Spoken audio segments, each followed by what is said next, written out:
dalam bulan puasa. IVF dalam bulan puasa sebenarnya tidak banyak kajian yang dibuat seluruh dunia. Ya, okey. Kalau kita nak tanya apakah perbezaannya kehamilan cara biasa dan kehamilan cara IVF 2 minggu lepas embrio transfer. Jadi kalau cara normalnya seorang wanita itu dia miss period, kemudian dia test, dia positif dan dia berpuasa. Sebenarnya tidak menjadi masalah apa-apa. Tetapi sekiranya seorang wanita itu dia menjalani IVF dan sampai pada tempoh di mana embrio itu terpaksa ditransfer, ya, dan dia bertemu dengan Ramadan. Adakah wanita itu digalakkan berpuasa selepas embrio transfer? Okey. Ada kajian yang mengatakan dia tidak menjadi masalah, tapi ada kajian kata dia juga akan memudaratkan embrio itu. Kerana isu sekarang ialah isu implantation, isu implantasi. Jadi ada kajian mengatakan sekiranya seorang itu berpuasa, ya, bila waktu implantation itu dia boleh mengakibatkan apa yang kita panggil kontraksi uterine atau uterine contraction. Ini akan menggagalkan implantasi. Maka puasa tidaklah begitu digalakkan. Begitu juga ada beberapa ubat yang terpaksa diguna lepas embrio transfer, ya, ubat-ubat dipanggil suppository, ubat-ubat pessary, di mana dia terpaksa diletakkan di dalam faraj.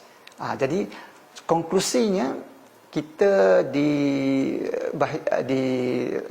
department reproduktif ini selalunya tidak menggalakkanlah wanita itu berpuasa sampai kita buat test sama ada dia mengandung atau tidak. IVF ini sama ada dia bulan puasa ataupun tidak bulan puasa, dia sama aja dia punya proses dia.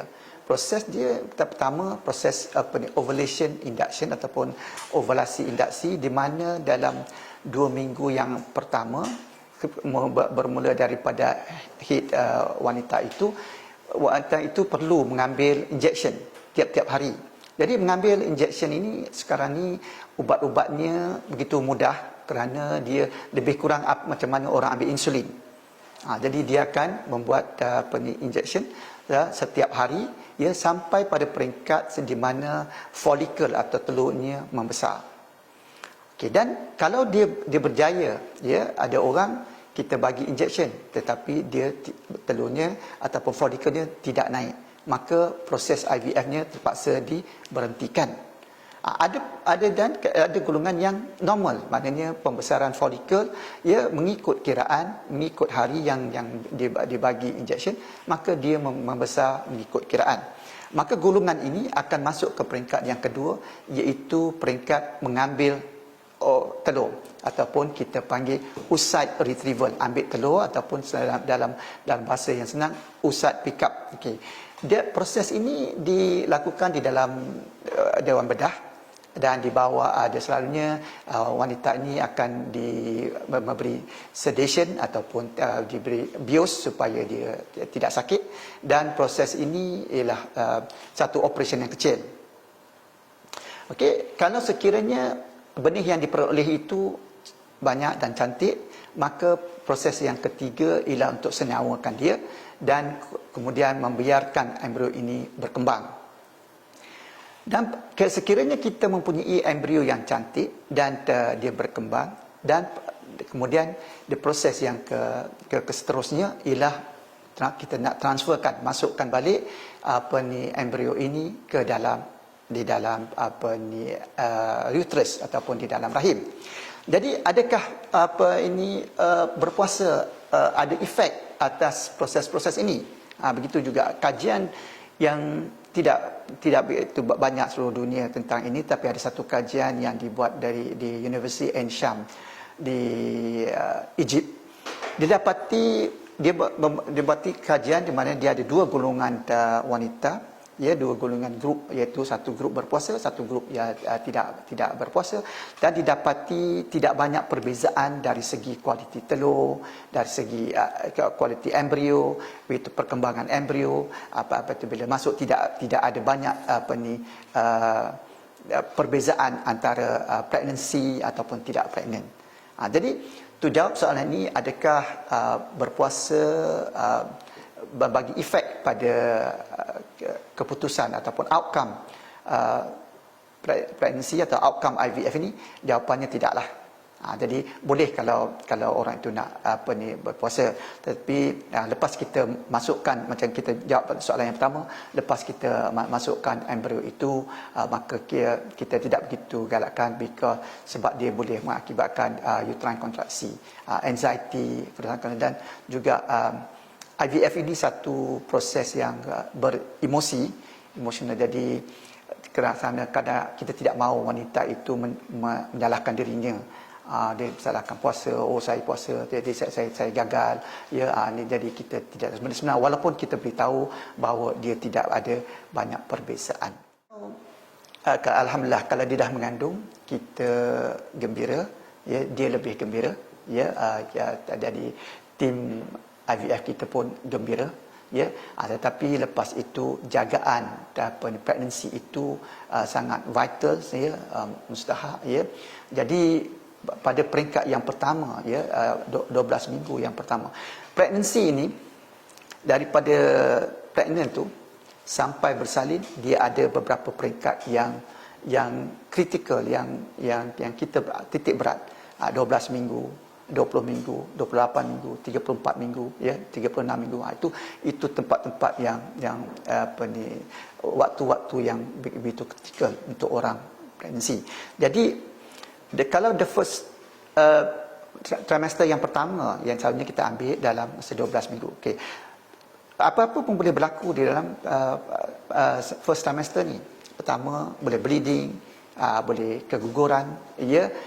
Jadi tapi kita kena pastikan bahawa pregnancy itu di dalam rahim, bukan di luar rahim. Itu. And then kemudian kalau pregnancy melalui IVF, dia memerlukan ubat-ubat untuk support the pregnancy. Jadi selain daripada itu,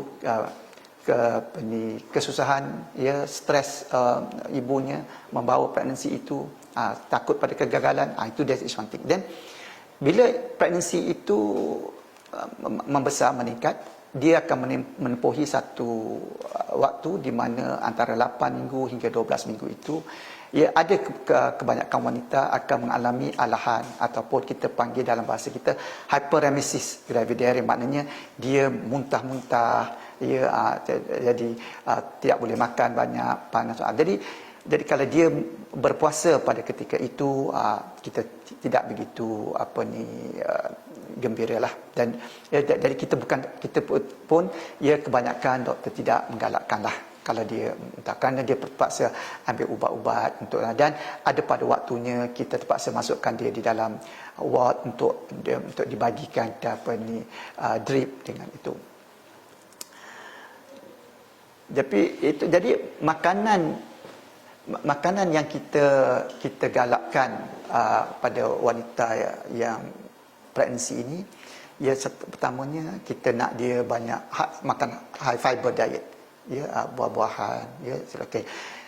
Dehydration ataupun hidrasi paling mustahak sekali untuk wanita yang berpuasa. Jadi kena minum air banyak, makan buah-buahan, sayur-sayuran, sup, ya, yang menambahkan air. Kita juga menggalakkan, ya, wanita itu makan benda yang kenyang cepat. Ya, combinekan, maknanya nasi brown, setengah orang syorkan brown rice, ada orang syorkan kalau kita banyakkan nasi lah, ya. Roti, okey, kalau di negara lain mungkin roti, pasta, benda-benda yang lambat yang duduk di dalam badan lama. Kita juga faham kalau dia mengandung, dan kalau dia nak berpuasa boleh, tetapi bila waktu berbuka puasa, kita tidak begitu galakkan dia makan begitu banyak, ya. Jadi makan sedikit tapi kerap, Jadi yang Ustaz cakap, kenapa itu mustahak ya, itu menjaga kesihatan ibu jaga. Jadi dalam pregnancy ni sebenarnya kalau ibu sihat, anak sihat. That is the principle. Jadi pemakanan dalam pregnancy ni begitu crucial lah.